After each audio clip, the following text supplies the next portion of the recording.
people don't care. I know there are statistics that some do, but not at the checkout.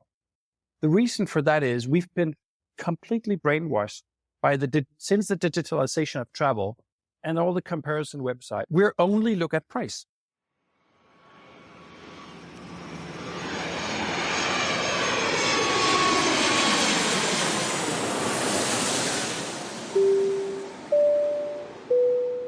Hello, everyone, and welcome to the latest episode of Travel Trends. This is your host, Dan Christian, and today we're doing a special panel on sustainability. We didn't have an opportunity to cover this at our AI Summit, which is happening this week. If you're listening to this latest episode live, February 21st and 22nd, please be sure to join us at traveltrendspodcast.com. If you're listening to this after the event, be sure to go to the website and check out a number of the videos from the event. But one of the important topics that we weren't able to cover in our agenda is sustainability. So we thought this was the ideal week to be able to share this amazing conversation that we had with an old colleague of mine, Shannon Guihan from the Travel Corporation, a friend from JLL, Zach Demuth, and someone who I'd recently met, Christian Moeller-Hoist from Goodwings. So we've got New York, Amsterdam, and Spain via Toronto participating in this discussion. And I think you'll find it really fascinating to hear their viewpoints. It's a terrific conversation. I highly encourage everyone to act on a number of the insights that are shared from our amazing guests. Also, as many of you know, we created our own sustainable initiative for travel focused on world's best markets and to encourage people to visit local markets on their travels at worldsbestmarkets.com. I mention it now because I've just put my top 5 list together, so you can check out the blog and look at Dan Christian's top 5 markets around the world. And we'd love to hear yours and post yours on our blog as well. We also have a couple of contests running. We're going to be giving away some travel gifts for both those people who are following our at World's Best Markets Instagram account, but we also have a campaign running this week to give away travel luggage from Monos on our at Travel Trends podcast Instagram account. So be sure to check both of those out and connect with us there. But in the meantime, enjoy the summit and enjoy this episode. Today, I'm joined by a highly esteemed panel to talk about sustainability, which couldn't be a more important pressing topic as we gather here in 24 and discuss the critical juncture that our industry is in and how we in the travel industry carry enormous weight and responsibility to make pivotal changes to the way people travel, the way our industry conducts itself, and the way our global citizens see and experience the world. I think we all know that the urgency to address environmental impacts has really intensified in the last few years, especially those who went to Europe this past summer. So it really does demand a paradigm shift in how we perceive, plan, and deliver travel experiences. So this year, 2024, certainly marks a year of action and accountability, and this incredible panel of guests that are real experts, visionaries, trailblazers in this space, very much at the forefront, have been brought together to discuss the complexities, the challenges, and more importantly, overall, the solutions that can really define the future of travel. Today, my 3 guests come from various parts of the travel industry. We have hotels, we have airlines, we have business travel, and we have tour operators represented. So we've got 3 outstanding individuals that I'm really excited to introduce you to. We have Shannon Guihan, who is the Chief Tread Right and Sustainability Officer for the Travel Corporation. We have Christian Moeller-Hoist, who is the CEO and founder of Goodwings, based in Copenhagen. Shannon used to be based in Toronto here with me, but now she's in beautiful Spain near Barcelona. And then we have Zach Demuth, who is the Global Head of Hotels and Research at JLL. But Zach worked previously for Marriott, Four Seasons, Ritz-Carlton, and has a real passion for sustainability. Sustainability, we know, has been important for many years, but the question has always been, do travelers care and will they make buying decisions based on sustainability? And I look forward to getting all of your perspectives on that. But let's start with Shannon first. Welcome, Shannon. Great to have you here. An old friend and colleague for more than 10 years. And great to have you here on this podcast. Yeah, it's been a while. It has, yes. Thank you. So tell us a little bit more about yourself and what you're working on these days as the Chief Sustainability Officer, not only at TreadRight, but also across the Travel Corporation. Yeah, sure. I'll explain a little bit about what that means because we're somewhat, as you know, of course, in a complicated organization. So the Travel Corporation is a group of brands, 40 travel brands. So I set the direction on sustainability for the Travel Corporation and all of our brands. That includes currently 11 measurable goals. It includes science-based targets. I also oversee the way in which we implement against those goals and report on progress. In addition, we have our Tread Right Foundation, and I'm head of Tread Right. Tread Right is currently very focused on support for nature-based solutions. So that's a multi-pronged approach towards sustainability and climate using our operations and our philanthropic avenue. And Shannon's got a great depth in tourism operations as well, and is a well awarded and decorated. She's got her master's in sustainable tourism, master's in science. You can look up more of her details just to see how important she is to be a part of this conversation and why she has that role at the Travel Corporation. But let's bring in the rest of the panel and we'll get into these discussions. So the next person I would like to introduce to you is Christian. And Christian has been running Goodwings for over 8 years, and their vision is to turn the online travel industry into a driving force for climate change mitigation by enabling net zero travel. Great to have you here as well, Christian. I know your team was ever so keen for you to be a part of this conversation, so I'm thrilled that you are. So tell us a little bit more. That's awesome. So tell us a little bit more about you and Goodwings, please. Well, thank you for having me on the show. I don't come from travel. I've worked in sustainability for 25 years, started in human rights. And the reason I entered travel 6-7 years ago was because I realized that this industry was actually making quite a lot of money. But at the end of the day, it seemed to be quite little money left for cleaning up the mess that the industry is inherently contributing to. So what really got my interest is how can you disrupt the industry by introducing a completely new revenue model so we can unlock money to decarbonize, to offset, to mitigate. And that's what we've been doing. Obviously, COVID hit us, as in everyone else, relatively hard, but we've really come through and now it looks very promising. We have a business solution that helps companies calculate their emissions.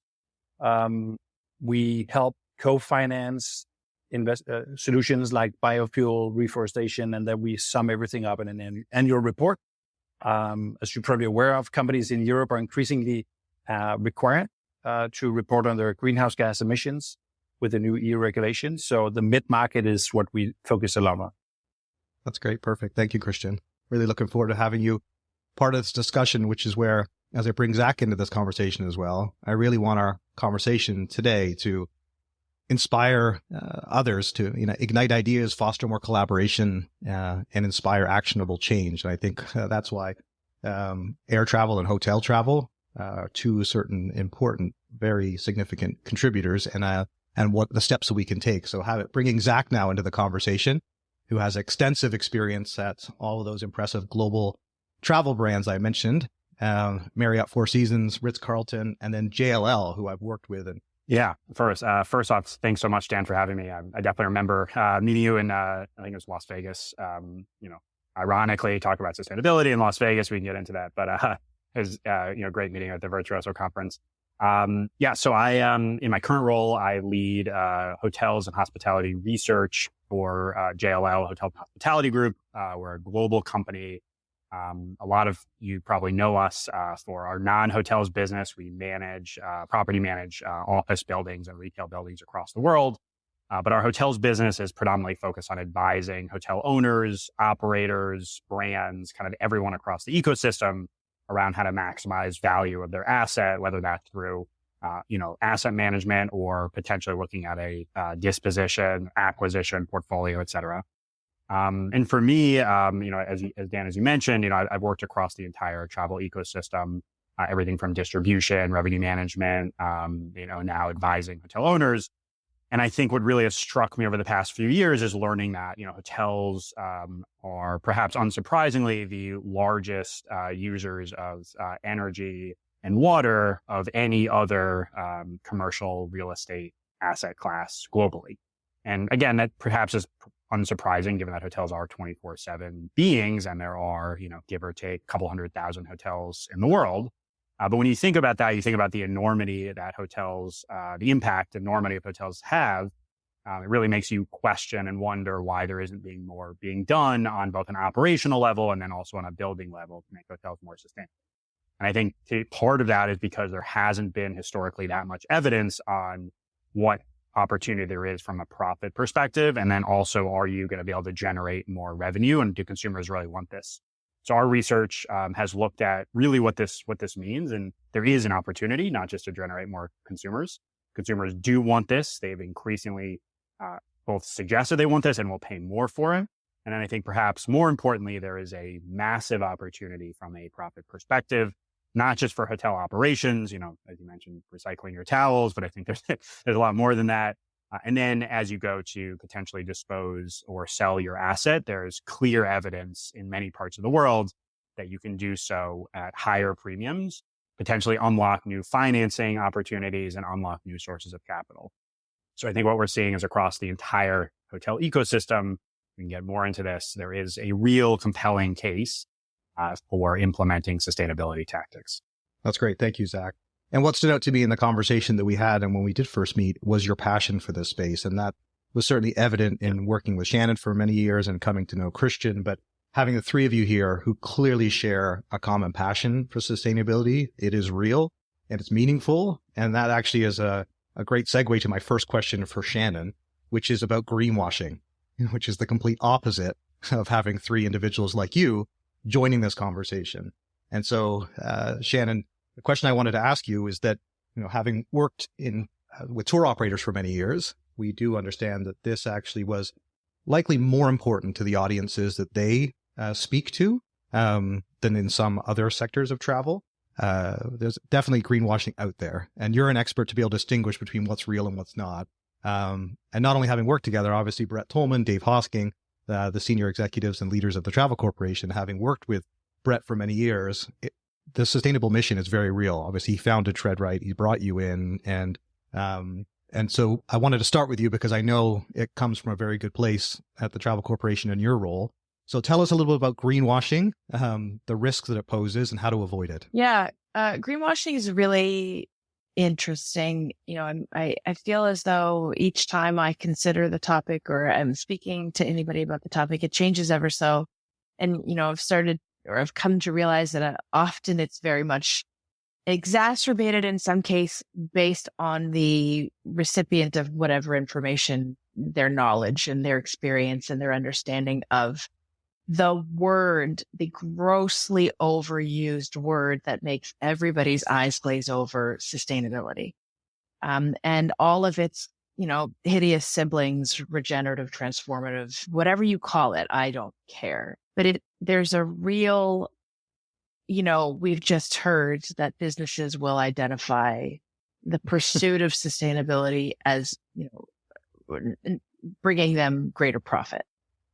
I think that's something I'd love to learn a little bit more about those numbers, but regardless, businesses are identifying that this is an opportunity. And in many cases, they're identifying the opportunity for market reasons, not for the reasons I would like them to want to understand the value of it. So if you look at travel and tourism, the sector has largely gone unchecked for years. Tourism has happened not through strategic planning, not through clever integration with other destination infrastructure or resources. It's just, this place looks great, let's all go there. And that's brought with it a great number of challenges. Look at Niagara in Ontario. Tourism just happened to that place. It clearly wasn't planned. So now that destination or businesses are seeing that this is an opportunity and they're doing so largely for market reasons, the risk is if you see a business articulating sustainability, and I'll just use that word because it's the easiest one to sort of grasp, and doing so on the surface, if perhaps a tour operator's height of their sustainability team sits in their marketing team, if perhaps they're talking about policies, but they're not talking about operational factors or measures or impact proof points. And if a tour operator that's trading globally, I'm not talking about inbound businesses, because of course we know travel and tourism is about 70 to 80% small to medium-sized enterprises. Those smaller businesses have limited resources. But if you're trading globally and you don't have clear targets, measurable impact, and impact reports that are able to articulate the changes that you're making, then I see that as a problem. And I see that those shortcomings are clear red flags for greenwashing. If you see a business and they're in almost any part of the travel space, and the height of their sustainability position is purchasing carbon offsets, then again, red flag to me, because that's a questionable get out of jail card without putting the work in. Because at the end of the day, if you are going to make changes to this sector, an inordinate amount of work needs to be done on how we move people, what we do when we're there, and how they sleep and eat. And this work is happening in a lot of places, and it's really exciting to see the changes. But it's not happening quick enough, and it's not happening in an integrated approach, because in order for us to see sustainable change, we need to see systemic change. And I think that that's just really a risk of greenwashing. It's, oh, great, we're telling everybody what we're doing. They haven't noticed they're buying us. Let's just keep doing, sort of carrying on in a BAU scenario. It simply can't be BAU, because travel interruptions and travel cessations are going to happen more and more as we carry on to this sort of new world order that we're going to have to negotiate. That's fascinating. Thank you, Shannon. I do want to come back to this in a moment to talk about the carbon fund, and some of the impact, the potential impact that will have, and some of the forward thinking that you've done there. We'll be right back. Discover the edge in digital marketing with Propellic, the premier agency specializing in boosting bookings for travel brands. If your goal is to increase direct bookings while reducing your cost per acquisition, then Propellic is your go-to solution. My friend Brennan, the CEO, has created a powerhouse team at Propellic dedicated to revolutionizing the travel industry. I've even recommended them to my own contacts recently. Propellic excels in market entry strategies, advanced SEO, and paid media strategies. Be sure to check them out at propellic.com. That's propellic.com.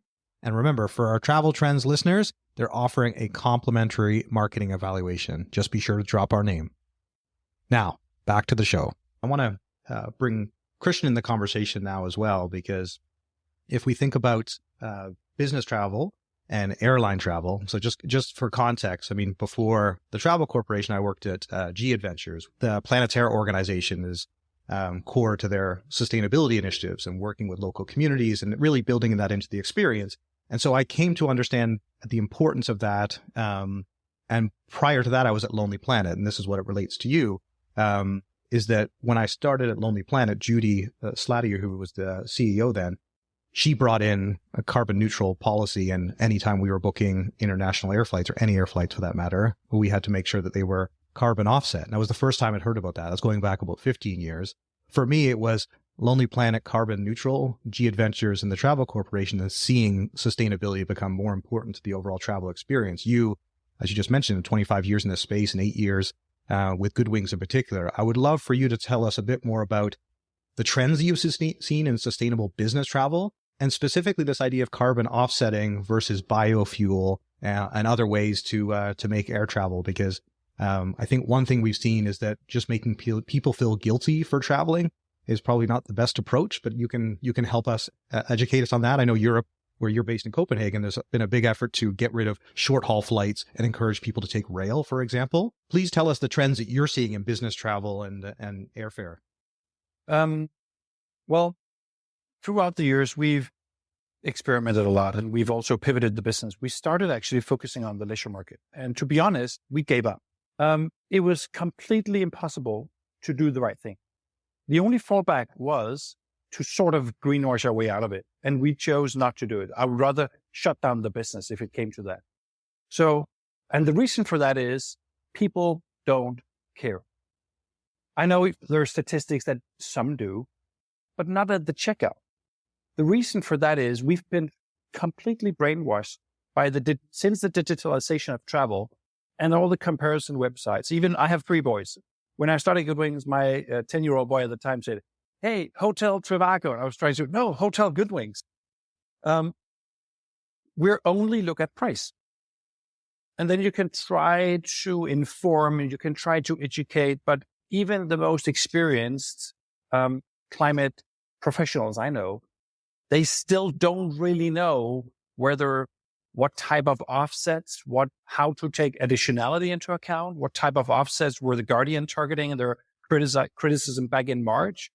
Can we rely on biofuel, or is that leading to world hunger? It's a shit show. Let's be real. Everything we do, most of the things we'll talk about today, have zero material importance. So we ended up completely disregarding the leisure market and go for the businesses, because businesses need to look good.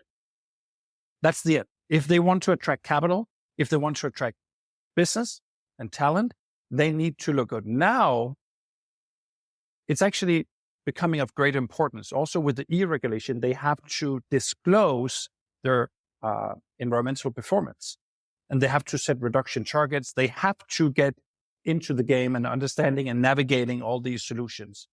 But it is really difficult to navigate. And I very much echo what Shannon said about the whole regeneration and all the new buzzwords that are, building on top of sustainability. What we see is the landscape, the terminology as such is increasingly difficult to manage for businesses of all sizes. Yes, there are a lot of businesses that want to do good, but the risk of greenwashing claims also makes a lot of businesses not do anything, which is actually quite sad. Affordability and accessibility is what we see are the main drivers. We need to make it easier for companies. We need to make it affordable. And that's why I wanted to come back to my analysis of the industry when we started Goodwings in the first place. I happened to look into an annual report by one of the OTAs only to realize that they had around $100 billion turnover, $10 billion revenue, of which they spent $8.2 billion on advertising. Basically re-winning the same clients over and over again, because there is absolutely zero loyalty to any of the OTAs. You only use the ones that are top of mind, or the one that you maybe put your credit card details in and you don't want to bother downloading a new one and do it over again. Very few people love the OTA or love the business travel provider that they have. They just happen to use the one that they're accustomed to. So we flipped the business model on its head. We don't want to make money from travel, because the minute we profit from selling trips, we misalign our core values, which is to reduce the negative climate impact of the industry. So what we do is we go to companies, we ask them to pay us an annual subscription, a fixed price. That's our income. And in return, all the commission that we generate from selling flights or train or hotel or whatever, we allocate that into a climate account. And that becomes a relatively sizable amount for a lot of our clients. Sometimes it's 5 or 6 times the amount that they pay us. And then we can use that money to do what really matters, which is decarbonization. We've had biofuel since 2008. Last year, 22, it accounted for 0.1% of global jet fuel consumption. So it doesn't matter how many times we wash our towels or getting rid of plastic bottles. We are continuing to emit gigatons of CO2 every time we get into an airplane. That has to stop. And the only way we can stop it is with regulation. But COP28 is coming up in a few weeks. I'm pretty sure that everyone in this panel doesn't have high hopes for the outcome. Maybe some more money for climate adaptation, but not nearly enough for climate mitigation. So the private sector needs to step up and really play its role in decarbonization. We as a service provider, we also have a role to play. And our role is to make it easy for companies to increasingly decarbonize their airline aviations and by making it not just accessible, but equally important to make it affordable, because we have to reduce the cost. So my son wants to be a pilot. He loves travel. What would you tell him about the future of aviation based on what you just shared about biofuel and decarbonization? And as a follow-up question, and then I'm keen to bring Zach into the conversation as well, because this is where we can have a good spirited, open discussion now about all aspects of this, is the type of customers that actually have come on board with Goodwings.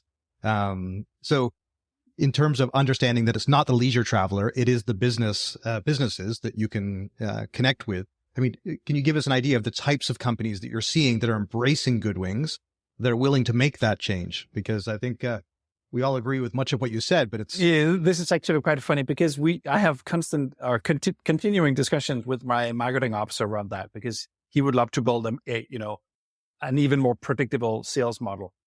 There is no industry or no country or no indicator that we can point to as for Goodwings clients.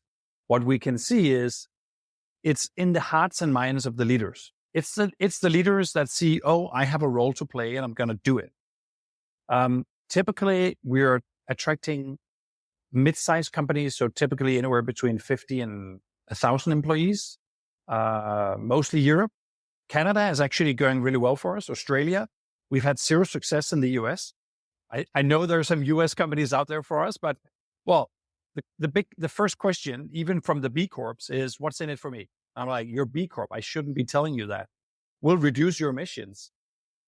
But it is the visionary leaders that follow the recommendations by, for instance, Antonio Guterres. He came out yesterday, with the new climate study from the UN, which shows that we're on a 2.9 temperature increase trajectory. What did he say yesterday? He said, don't wait for new technology. Use existing technology. And that's one of the key issues, is that we keep kicking the can down the road, waiting for new tech to solve the problem. Instead, we should allocate resources, reinvent business models so we can find money already out there and start using the technologies that we have at hand. That's great. Thank you, Christian. So Zach, I want to bring you in because I mentioned towels. I also mentioned water bottles, and I did both mention those intentionally because those are the things that people think of or gravitate to, right? And so Christian obviously brought up the important point about just how significant the pollution is from jets. And I know even with Richard Branson, with Virgin and all his efforts, that comes back to, well, what are you going to do about planes? What are you going to do about biofuel? So that's why I was keen to get a better understanding of that. But you have a lot of expertise in sustainable hotel development. Obviously, there's LEED certification for buildings. And so bringing you back into this to help our listeners understand how can hotels and decisions that consumers actually can make versus the sign in their room, what are the real meaningful impacts that the hotel industry can make in this regard?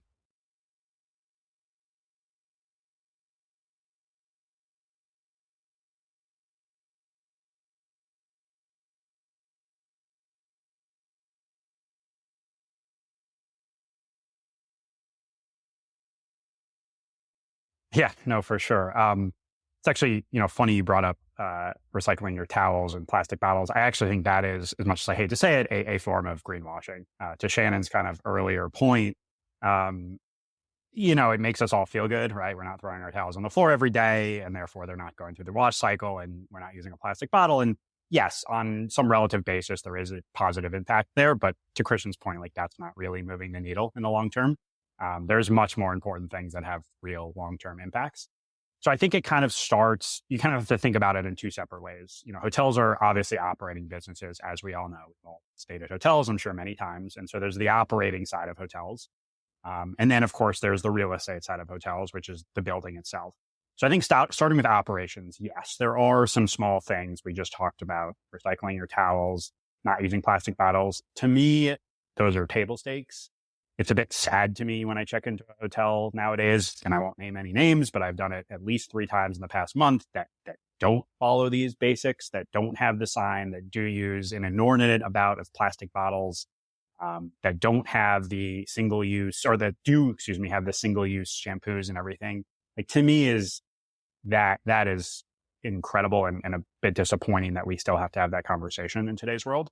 So those are sort of basics. And then there's also the things that are done behind the scenes that may not be important to consumers and probably aren't, but are really impactful. And again, should be done in every hotel: LED light bulbs, low flush toilets. And the big one, and this has real meaningful impact, is smart thermostats. And again, no consumer cares about that. To Christian's point, they're not making their buying decision off that, obviously, but it has a huge impact. I mean, how many times have you all walked into a hotel room and it's like 60 degrees in there and it's freezing and no one's probably been in that room in like 3-4 weeks, right? Things like that have real impacts. I mean, you never keep your home at that low temperature continuously with no one around.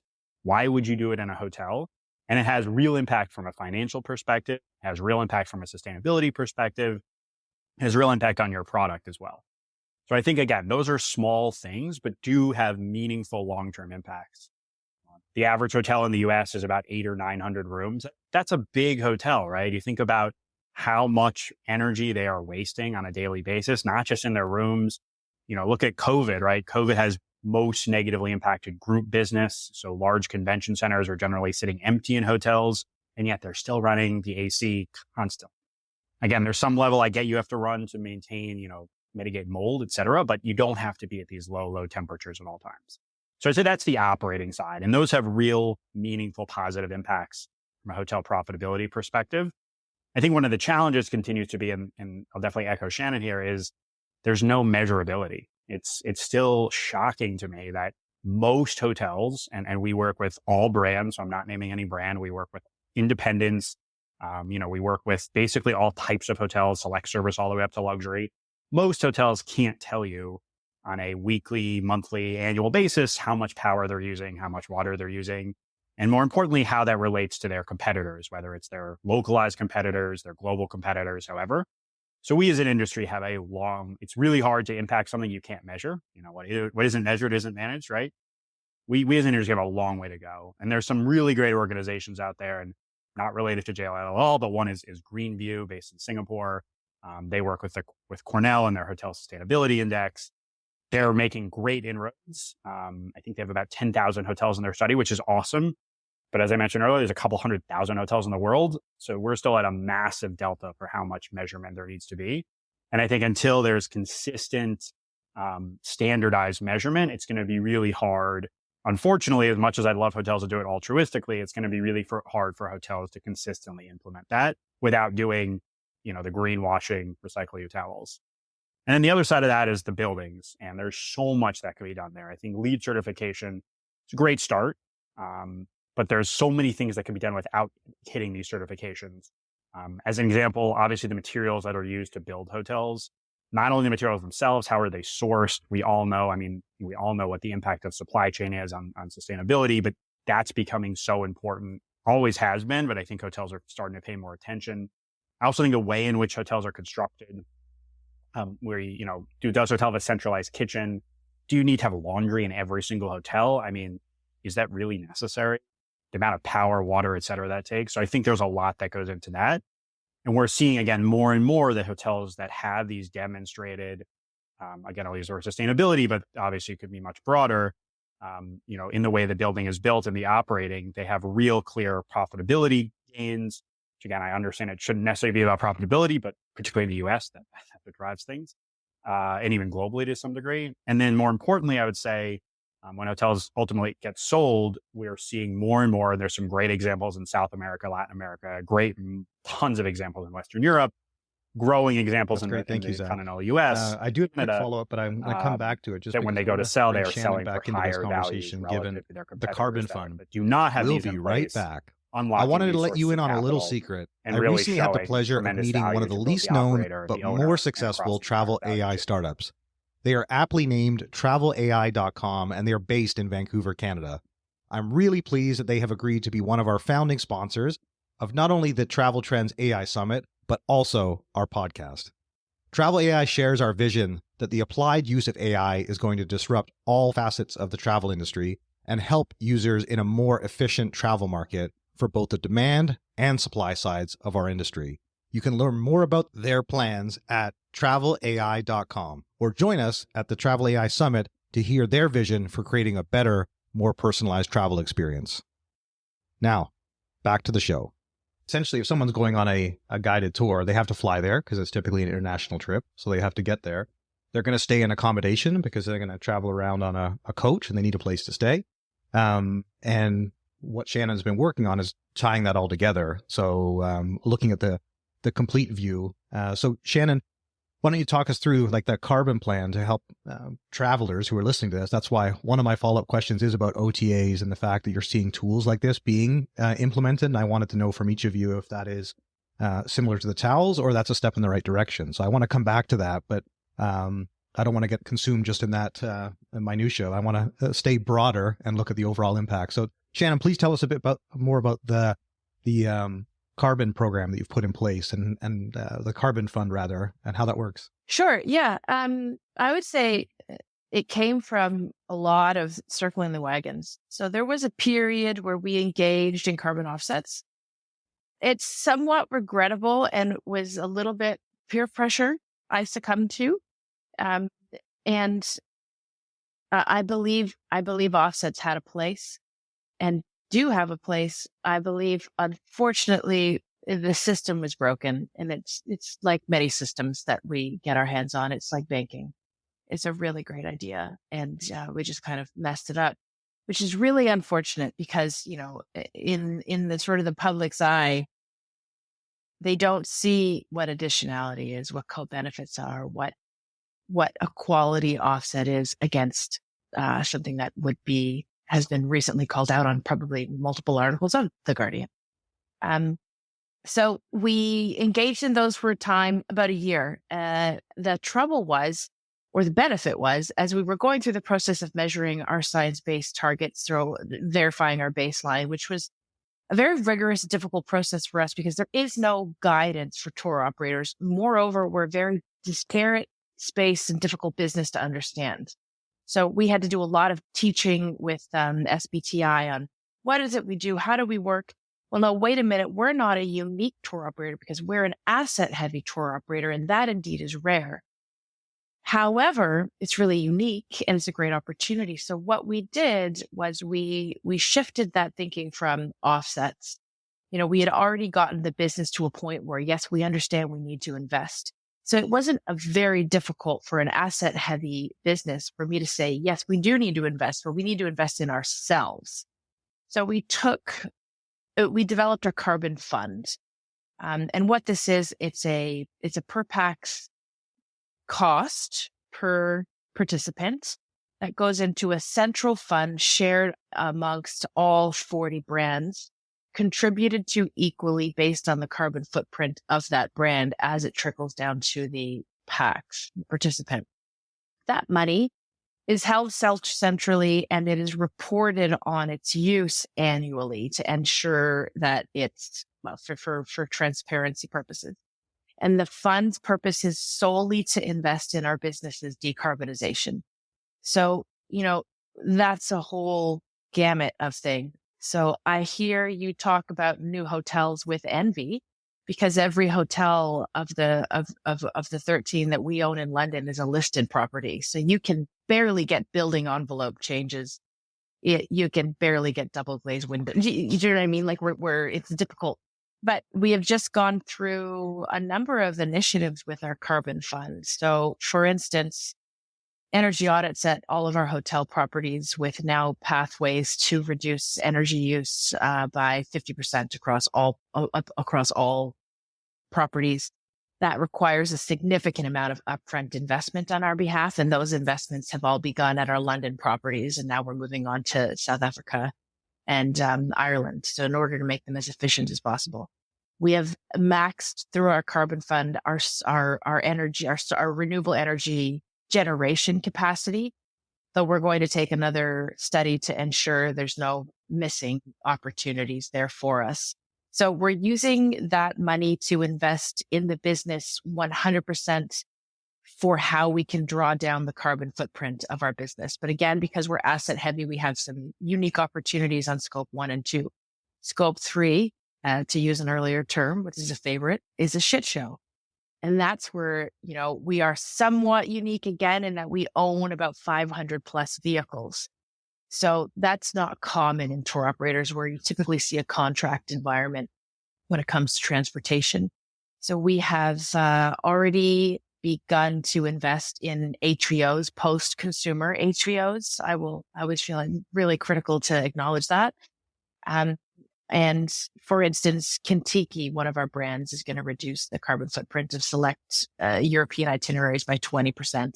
And that's just our first initiative. So we're hiring a carbon analyst on Scope 3 to help us. So it's going to involve a complete analysis of all of our transportation to identify where and when we can use the carbon fund to invest in more HVO and EVs. So EVs, we are engaged on, and we are doing this to have a few on the road for next year. But interestingly, a coach is not a bus, and there's not a lot of producers of electric coaches out there. And moreover, there's fewer destinations who are invested in infrastructure. But that carbon fund for us is really proud of it, honestly, because what it has done is it's enabled me, it's provided me a financial mechanism to invest strictly in decarbonization. I might have the only chairman and CEO who call me and say, "So how's it going on that electric coach? Are we going to get it?" And that's terrifying, but it's also wonderful because, they get it and they want it. And it's a very long-term thinking view, because I can't tell you what our reductions are going to be on a quarterly, in some cases annual basis, based on the way in which we measure and how it's structured. But there's understanding and forgiveness, and also hurry up, let's get this done. So it's an interesting enabling environment with money, which is rare in sustainability. So I consider myself fortunate. But the primary goal is decarbonization. That's awesome, Shannon. That's great. Thanks for taking through this. Yeah, I'm keen to get both Christian and Zach's take on that and their thoughts on 2024 and what else we should be paying attention to. So yeah, over to you, Christian. I want to follow the recommendation by the UN General Secretary, which is let's stop waiting for new tech. Let's start using what we have, and let's focus on that. The adaptation of existing technologies, because we have obviously we'll see new, better technologies emerge, but the big issue is we're continuing to postpone the necessary action. So we as industry players, we really need to step it up and find the money for it. And if we are not able to, then find a way to co-finance this with our clients, which means that we need to pay much more attention to educating our clients. I spend most of my time educating our increasing sales team, believe it or not, because they're coming to me. Have you seen the latest guidance about aviation and SAF credits from science-based targets? No, let's dive into it, because we are constantly educating our clients who want to know more. So there is great opportunity in this. Luckily, there are more and more people, professionals, leaders, employees paying attention to it. They're not settled for the plastic bottle example. Obviously, we need to get rid of plastic bottles. I just want to get that clear. But I think we are, more and more people are becoming like sincerely, genuinely interested in how can I have like impact, meaningful impact. But the problem is still how to balance profitability and how to turn it into a good business. Because if we want to see it becoming mainstream, we need to make sustainability outperform the less sustainable solutions out there. So that I think is as industry players, we need to constantly challenge ourselves, which is also why I love the example that you gave, Shannon, that your CEO and chairman really pays attention to what you're doing. It's not just a communication exercise. It's really genuine interest. And I have that also with my investors. They really came on board Goodwings because they want to see their investment make a real difference and also a return sometime. So we have a role to play, but also if any travelers are listening to the show, put your money where, into what you want to see grow. If you want to be able to travel without, increasing negative climate change, then find the providers and the solutions out there that can help you travel in a more sustainable way, and be, criticize and ask questions about what is being presented to you. Great. Thanks, Christian. Can I just echo that? I do just really want to support that, the power that the consumer has, because a great example, we're going to be doing everything that we can, and it's not going to be cheap, the changes that we're going to make. The Carbon Fund enables us to keep our prices the same so that the guest doesn't have to pay for it.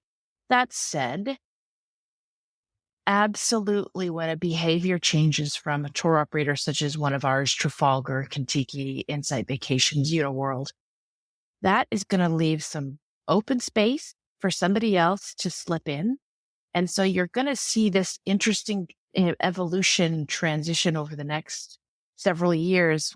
I bloody well hope so, of genuinely changing operational behaviors amongst tour operators. And so that the consumer's power to choose the better policies has never been more impactful, because there is that business parameter of proving viability of new travel experiences, new business models, which we are going to have to face, because, we haven't even addressed yields, which is a prickly topic.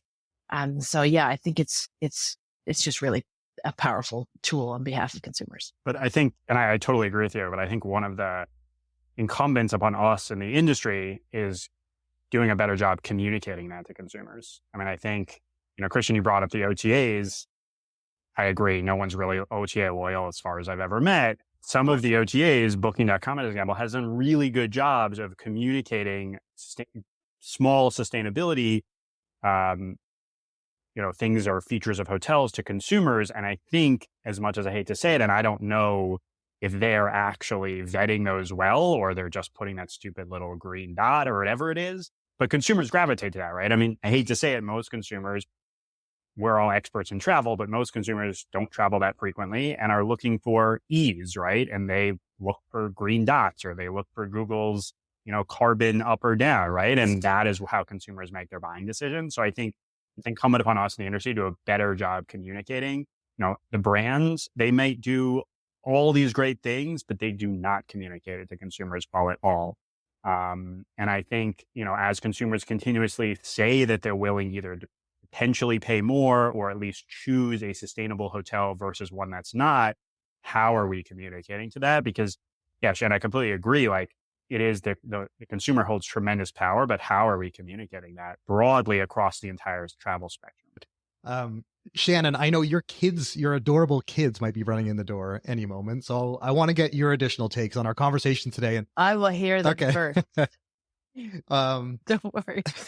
On that segue from Christian, but also some of the trends you're seeing for 2024 in terms of sustainability. What are some of the other things that we should all be paying attention to, both companies and individual travelers?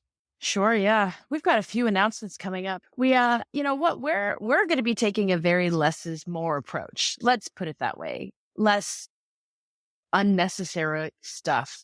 Focus on the travel and try very much to cut out some of the things that might be produced and or used that are nobody cares for anymore, nobody wants, and yet they're being shipped halfway around the world for marketing purposes.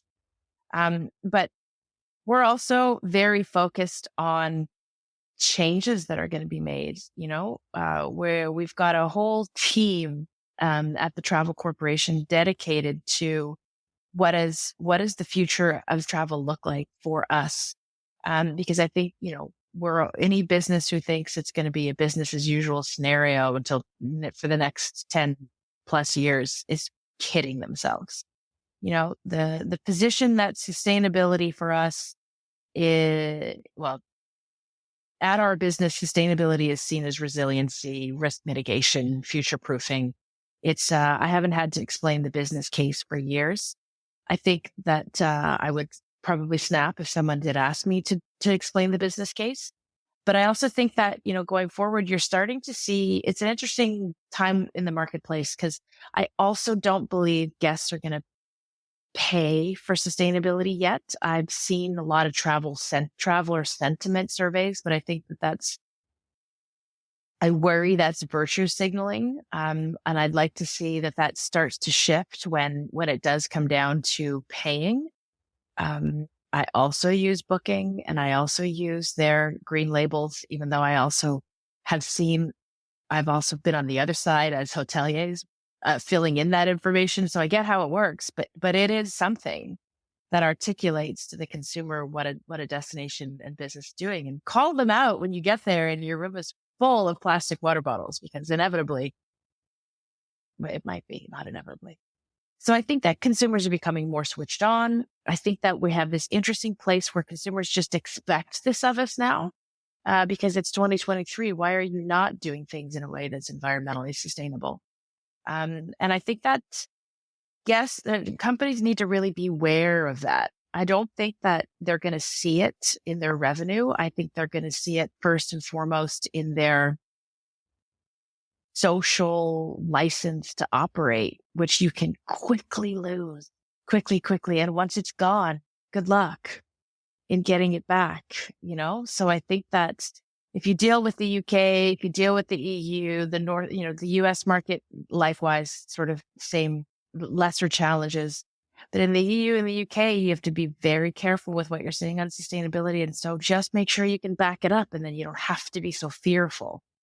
So do the work and you don't have to be so fearful. I think that's a little bit of what we're going to be seeing. The comment about consumers and businesses, because when we had Christian with us, he was talking about the fact that the US, he hasn't had any companies from the US. And when I was going to mention the point about Booking that you just mentioned as well, is that even on my recent travels, I was selecting hotels, looking at their sustainability component. And if you're putting, I don't say the pressure, but at least putting the awareness on the consumer, that does put pressure on businesses to also consider. So I think there is the consumer side to this and the business side to this, and businesses in the US might be more interested if consumers start acting on those decisions. But Zach, you're the expert here, you and Shannon. So what are some of the things that you should also highlight to us that consumers or businesses should be paying attention to in 2024 on the topic of sustainability? Yeah, I think I'd start by saying I'm very jealous of you, Shannon, that you don't have to explain the business case any longer, and that you would stop if you had to, because I think, unfortunately, and I truly think this is incredibly disappointing, but in the hotel investor community, at least in the US, and I would even say in Western Europe, in many cases, that's where the conversation starts. We are nowhere near the point of being able to simply assume that everyone understands the business case for environmental sustainability and just take that as baseline and move on. So I think, unfortunately, we are still at the point of massive education on why this is important, not just from a profitability perspective, but from a consumer perspective, altruism perspective, et cetera. It's actually to that point. Earlier today, I got an email from Hotel News Now, which is, one of the largest hotel publications in the US. Literally, the headline is 2024 is the year of the sustainable hotel. And I applaud that. Don't get me wrong, but exactly. I mean, that should have been, 1994 or something. But that, to my point, so I think we unfortunately still have a huge gap for sustainability education. What is the business case from a consumer perspective? What is the business case from an operational perspective? And what is the business case from an ownership perspective? Part of that is being driven by regulation. And while I wish it wasn't the case, at least in the US, I think regulation does drive quite a bit of change, give or take. I think, people should have been doing it long before the regulation started, but at least it's here now and it's moving things forward. I also think we have to look at, we talk about sustainability, and I think we've generally all been talking about it in the environmental context, but I think there's also kind of the social context and the community context. And we see a lot, particularly in the hotels we work in, and, there's more and more hotels in remote destinations, whether that's islands or hard to get to destinations. How are we engaging the local community, both from a labor perspective, from a materials perspective and from a tourism perspective. And to me, that's also a huge part of the conversation. There is a real sustainability portion there, and there's also a really great opportunity to make hotels more intentional. And I think, Shannon, you started by talking about, tourism and how we kind of just end up in these places, and is there really even a intentionality to it?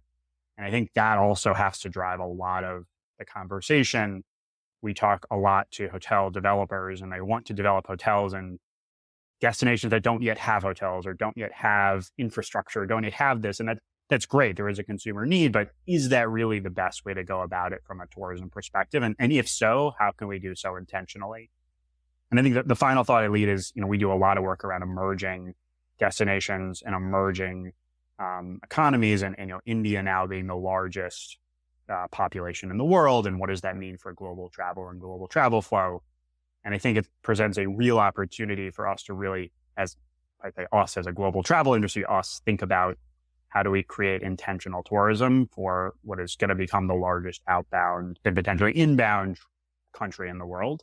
And how do we do so in a sustainable or sort of broad, intentional perspective? So to me, again, my hope is that if we have this conversation in November 2024, that I can say the same thing you said, Shannon, that I no longer have to define the business case. That would be a huge win for I think for us in the hotel. Well, let's make that our commitment. Let's bookend this year with a review on everything we've just discussed. So, Shannon, I want to make sure people know how to follow up with you, learn more about Tread Right, and also any other resources, because clearly you are an expert here, and you can. I remember reading the book The Weather Makers when I lived in Australia in 2005, and this is like hot on the heels of An Inconvenient Truth, and where it seemed like this change was about to happen, and here we are 20 years later. And so, I'd love you to point us to the right resources we should be looking at now. I mean, Project Drawdown tells you exactly what to do for every sector. The fact that Project Drawdown is not required reading for CEOs at business schools. And hopefully it is. That would be pretty rad.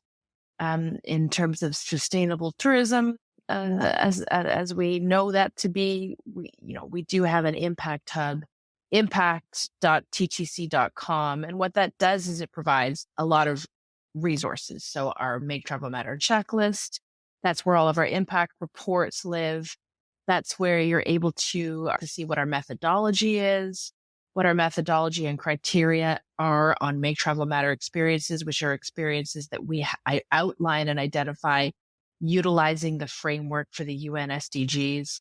All of this is available publicly to our peers in this space, and hopefully there are some learnings there from there. Our recent carbon fund projects are all listed up there, our animal welfare policy. It's a great resource for anyone in the sector who doesn't have the resources that the Travel Corporation has. Everything that we do is vetted by a third party or a consultant or a not-for-profit partner. So just go in there and take a look. And that's great. Very helpful. Thank you for that, Shannon. Thank you for continuing to lead in this space. I went to the Galapagos this summer with our kids, and I had that profound moment when I saw a sea turtle as we were scuba diving, or we're snorkelers, not scuba divers. Everyone else was scuba diving. We're the family of four scuba. Me too. Okay, cool. But still, I got to see hammerhead sharks that came close enough to us, and beautiful sea turtles. And I was thinking about you and Celine Cousteau, and the horrible idea of turtles having plastic straws in their nostrils, and just the terrible reality of what plastics are doing to our oceans. Anyway, it was another profound moment for me of just the beauty of our world and the strong desire to make sure that remains the case for future generations. So thank you for all that you do, and I wish you every success going forward next year. And any other final words from you, and then I'll go over to Zach. I just think that's why tourism is one of the biggest contributors to conservation worldwide. So it's not all bad out there. So thank you for having me, Dan. All right. So the final word then is stay traveling. Keep traveling, but do so responsibly and sustainably. Right. Yeah. Try to right. Awesome. Thanks so much, Shannon. Great to see you again. Look forward to catching up soon. Yeah, you too. And Zach, please let us know your final thoughts here, and any ways that people can follow up with you and the work that you're doing? Yeah. So I think, to follow up, so we produce a lot of publicly available research on kind of broader hotels, everything from trends in the industry, both in the US, globally, and then, of course, sustainability. You can find all of our work on jll.com and then the research page. I think it's /research. And then I would say, final thoughts for us, really focused. I don't think 2024 is necessarily the year of the sustainable hotel, but I think really focus on kind of that intentional tourism. And I wholeheartedly agree with Shannon that we should keep traveling. The message here is not to stop traveling, but, think about it more intentionally. I know myself from a business travel perspective, thinking more about taking, maybe fewer trips, but making those trips matter more while I'm in whatever destination. And I think that, what I'm really looking forward to and going back to how we can communicate this better as an industry is, I think what makes travel so exciting is kind of the storytelling that goes behind it. And so I would encourage everyone to look for hotel brands that sort of align, well, could be independent, doesn't have to be a brand, but hotels that sort of align with the story that they want to kind of tell everyone outwardly. And I think there are some really interesting hotels that communicate what they're doing to the planet, communicate what they're doing to the community in a really meaningful way.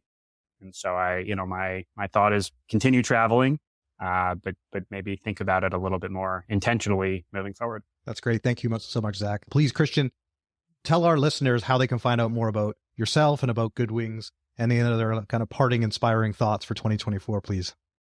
Yeah, well, I would love if anyone is working in a company and has any kind of business travel to check us out, goodwings.com. We're also launching the Fly Green Coalition, which is a non-commercial initiative by me and the founder of We Don't Have Time. And the Fly Green Coalition is really flygreencoalition.com, by the way. And that is a platform for companies to get what they want, which is the opportunity to look good. Because we cannot wait for governmental leaders to align on a global carbon tax or whatever. And the EU directive on greenhouse gas reporting is doing its fair share, but not nearly enough. So we want to create a platform where CEOs can pledge to reduce their emissions with biofuel anywhere between 10 and 100%. And I think that's what we need. We need leaders to stand up and publicly declare, this is what my company is going to do. Everything else is going to be, tucked away in communication strategies and 2030 pledges and whatnot. What can you do as of today? So if anybody is listening and you want to play a role, you want to ensure that this travel industry evolves and transitions itself to become more planet friendly, then check out goodwings.com and flygreencoalition.com. Thank you so much for having me. Pleasure to meet you, Shannon and Zach. Thank you, Christian, as well. As we finish our conversation today, I hope everyone carries forth with them the inspiration and some of the commitments that we've discussed here today, because as we look forward and travel through 2024, it certainly is a pivotal moment for our world. And I think that some of the impassioned dialogue that we had here today, certainly have to be the building blocks for a future where travel coexists harmoniously with our planet. So I really want to thank our esteemed panel. I learned a lot from this. I hope you did as well, and we can keep the conversation going. And because it is vital, the discourse on sustainability in travel. So let's continue this journey together and head towards a more sustainable, responsible, and ultimately awe-inspiring world of travel. Thank you so much for joining us. We look forward to having you on the next edition of Travel Trends.